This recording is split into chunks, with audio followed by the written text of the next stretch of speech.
Voici la nouvelle Panigale V2 qu'on va tester aujourd'hui. Nouvelle Panigale V2. Alors, j'ai l'air super enjoué comme ça parce que fatalement, c'est une sportive, elle est rouge. Je suis heureux d'être ici, sauf que de 2024 à 2025, sur la V2, on a quand même perdu plus de 35 chevaux. Elle faisait 155 chevaux, l'ancienne, avec son moteur super quadro. Aujourd'hui, on est à 120 chevaux. Est-ce que c'est grave, docteur ? Pas trop, dans la mesure où on a quand même gagné 17 kilos. On a gagné 17 kilos. On a perdu 17 kilos entre la 2024 et la 2025. Donc finalement, sur le rapport poids-puissance, on arriverait à quelque chose de très intéressant. D'ailleurs, Ducati nous rassure sur les temps autour.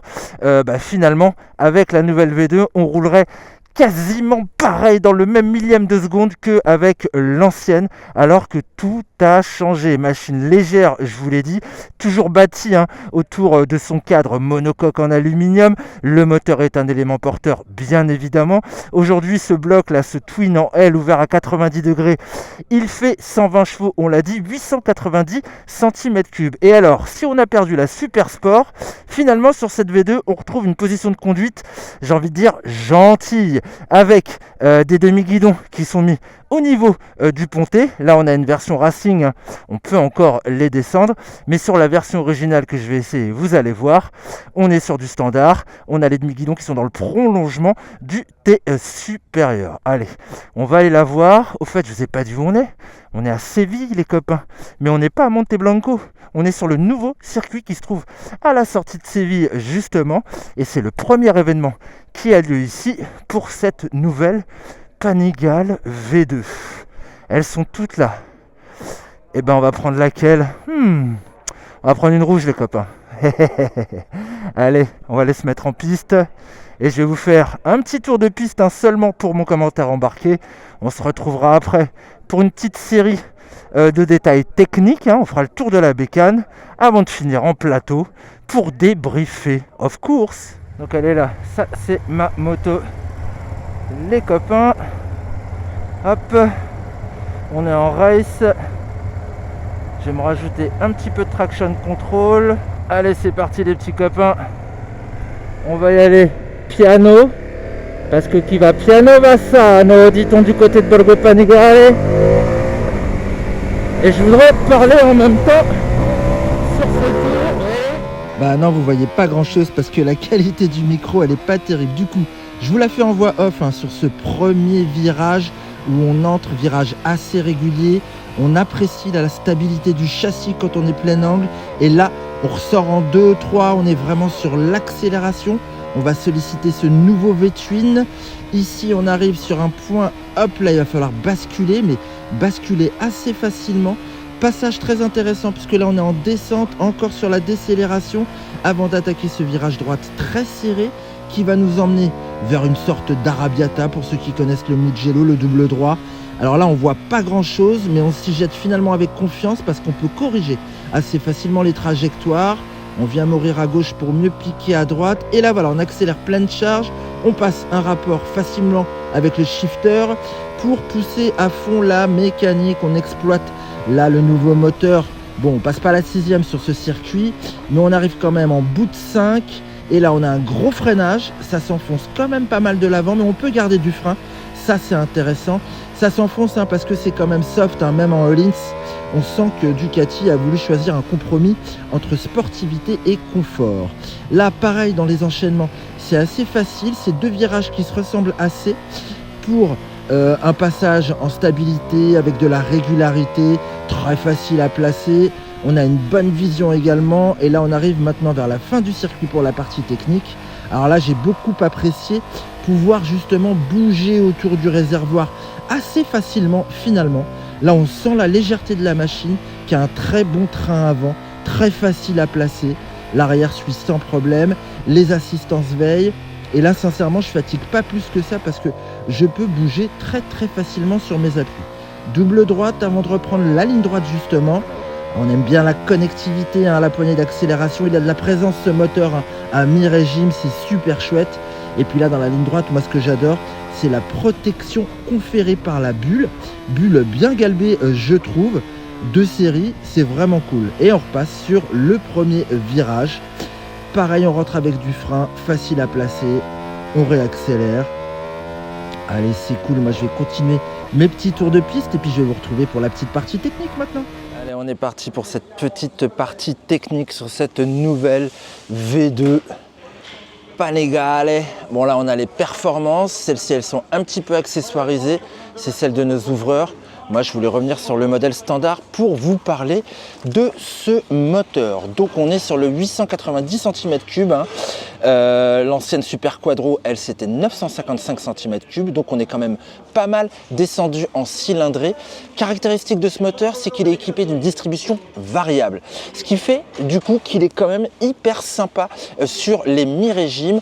On peut sortir un petit peu avec un rapport supérieur, ça tracte quand même. Et ça, c'est fort intéressant. Je pense que sur la route aussi, ça va être bien parce que ça va vraiment remplir ce cœur Ducati. C'est un twin ouvert à 90 degrés bien évidemment, orienté à 20 degrés par rapport à l'axe de la route. Il est relevé. Et ben, tout ça, c'est pour avoir justement une bécane hyper compacte. Ce moteur, les copains, il est super léger, 54,4 kg. C'est le bicylindre le plus léger que Borgo Panigale n'a jamais produit. Allez, petite info, révision 15 000 km ou 24 mois. Quant au jeu aux soupapes, il doit s'effectuer au bout de 30 000 bornes. Ça, c'est cool. Alors, partie cycle, on va faire un petit switch. Je vais changer de bécane parce qu'il y en a une qui est toute déshabillée derrière. Je vous la montre. Elle est là? Ouais, elle est là. Alors, je vais vous la montrer, notamment cette petite partie cycle. Ce qui est super intéressant, alors c'était déjà le cas sur la précédente V2, avec ce cadre monocoque en aluminium. Ça, c'est super sympa. On voit les points de fixation justement avec la boucle arrière également en aluminium. Le bras oscillant tout nouveau qui ressemble à celui de la Panigale V4. Lui aussi, il est en alu, d'où le poids hyper contenu de la bécane. On est à 179 kg pour la version standard, 176 kg pour la version S qui a également une batterie au lithium. Vous voyez ce cadre, c'est super sympa. Et alors, donc, au niveau du poste de pilotage, on a des demi-guidons dans le prolongement du T supérieur, que je trouve un petit peu large quand même pour une sportive. Ça aurait été bien qu'ils aient un petit peu plus d'angle, qu'ils soient un petit peu plus rentrés. Niveau suspat, bien évidemment, on a une S ici, donc on est en Tutolins. Sinon, sur la version standard, c'est du Marzocchi à l'avant et du Kayaba à l'arrière. Tout est entièrement réglable, quelle que soit la version que vous choisissez. L'échappement spécifique, moi j'aime bien. Ça me fait vraiment penser à la V4R. Et je trouve ça bien stylé. Il y en a qui adorent évidemment les sorties sous le moteur. Mais moi, je trouve que ça lui donne de la gueule. Allez, on va retourner sur l'autre moto. Voilà. Alors, sur la partie électronique, ce que je voulais vous montrer, ça se passe bien évidemment au niveau du compteur. Tout nouveau compteur, c'est super sympa. Il y a plein d'agencements possibles. Et alors, ce qui est top, c'est qu'on va avoir nos 4 modes de conduite. Je vous les montre. Ça se passe là, Race Setup, Sport. Les setups, bien évidemment, c'est pour les réglages. Je vous montre un peu mieux, comme ça vous voyez mieux. Road et mouillé, bien évidemment. On sélectionne, il est super bien ce petit pad de contrôle. J'appuie sur le centre pour sélectionner. Vous allez voir, je ressors. Et je vais sur les côtés pour changer tout ce que je veux en direct. Allez, vous voulez un petit peu plus de traction control? Il y a 8 niveaux, les copains. Avec ça, on a de quoi faire. Bon, là, on est en pneu slick. Alors, on reste plutôt aux alentours de 2 et 3, voire de 1. Parce que, ok, il y a du couple, mais sincèrement, c'est vraiment gérable. Pour le wheelie control, c'est pareil. On a 4 niveaux. Hop, on ressort. Le frein moteur. On se retrouve avec 3 niveaux de frein moteur. Ok, je sélectionne. Et pour l'ABS aussi, on a 3 modes. Et on peut aussi se mettre sur off. Voilà pour la petite partie électronique. Notez que l'ABS est actif en virage.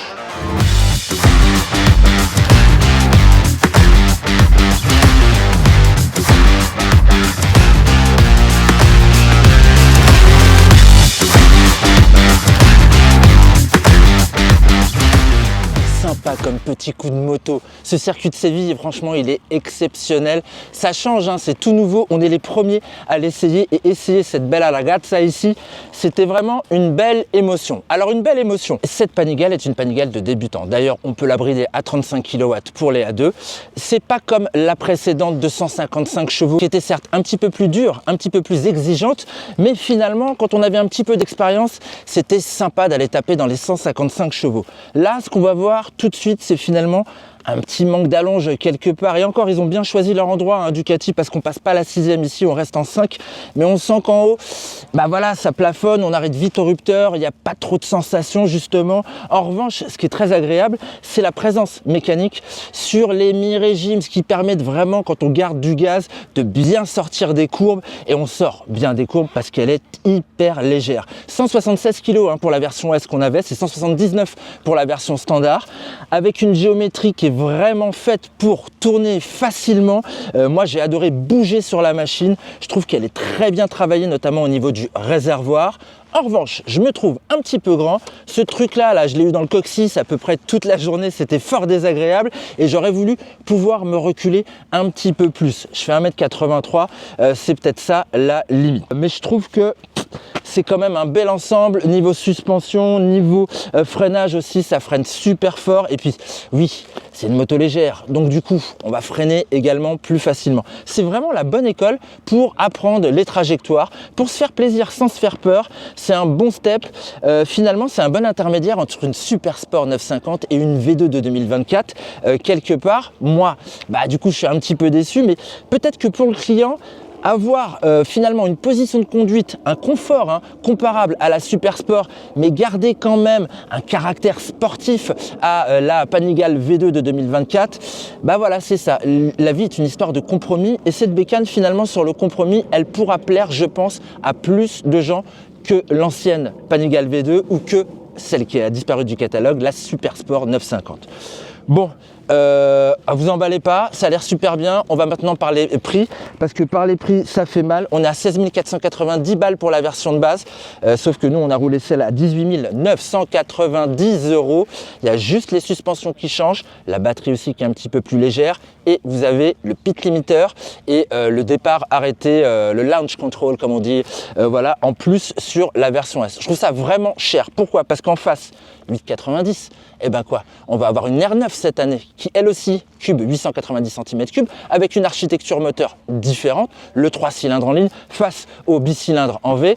Ça devrait être quelque chose. Je ne sais pas ce qu'elle donne, personne ne l'a encore essayé. En revanche, on connaît déjà son prix à la R9, c'est 13 699 balles. Il y a 5 000 € de différence pour s'amuser. À mon avis, je pense qu'il n'y aura pas d'hésitation, à moins vraiment d'avoir le système desmodromique de tatoué sur le bras.